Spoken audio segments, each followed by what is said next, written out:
Right. Yeah. I want to mention real quick as we get back into the Detroit filing for bankruptcy and as it relates to Tucson.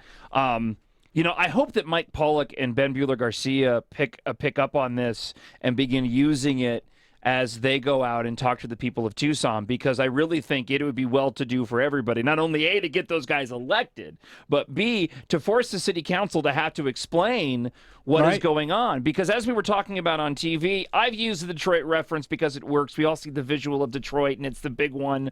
And I know our buddies over at Joe Higgins, Wake Up Tucson, he's used it over Wake Up Tucson. He's used that before. And there's been a lot of back and forth going, no, we're not. Fine. Take Detroit out of the picture. I'll give you San Bernardino and I'll give you Stockton. Those are places that are more akin to what we're dealing with here in Tucson. Just recap real quick. We've got all this, and they keep touting all this downtown revitalization. We don't know how we're going to pay for the streetcar. I think that equates into probably one of the reasons why Bill Hemmer on Fox News this morning was pointing to Tucson, saying if you're looking at other cities, Tucson's top of the list because we have, as you were saying, unfunded liability, which right? is mostly pension, where you are mandated by some law, and it's the Arizona State Constitution that says you have to pay people their pensions. If you promise them a pension, you got to pay them. So that is an unfunded liability that they have to pay right there, and other mandated payments that the city's got on contracts and bonds. They have bonds they have to pay back. And the fact that their bond rating, their credit rating, their municipal credit rating is garbage. They've already have their bond rating declining.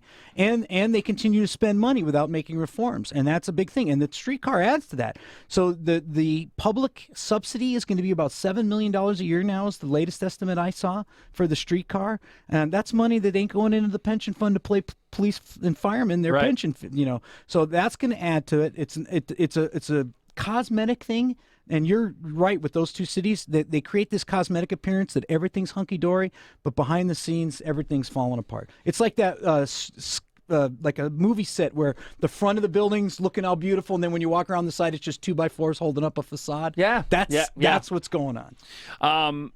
Rick Grinnell joins the show. Good morning, Rick. What do you think? What do you think the odds are that we could go that way? That we could end up having to file for bankruptcy as well, like with these other municipalities? Well, this discussion was actually taking place in 2006 and 7, even before we hit the insanity button of the economy.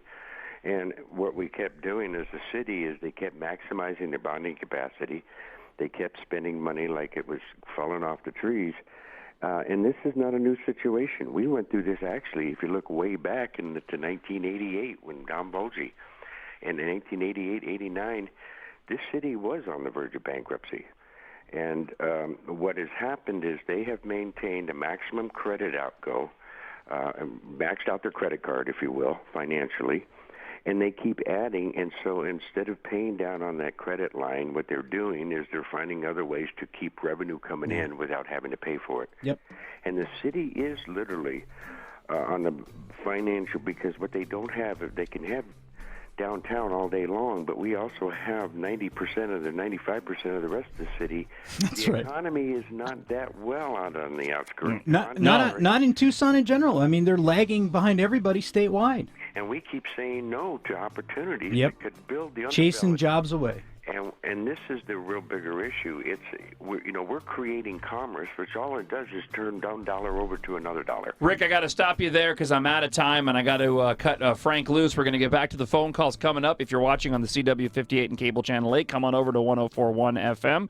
Ina and Thornydale is where you can go now. See you tonight. Yep, urepc.org is the website, and thanks for hanging. As always, another Friday down. What a great show. Good deal. Thank you. The John Justice Show continues next on 104.1 The Truth. Right talk for Tucson.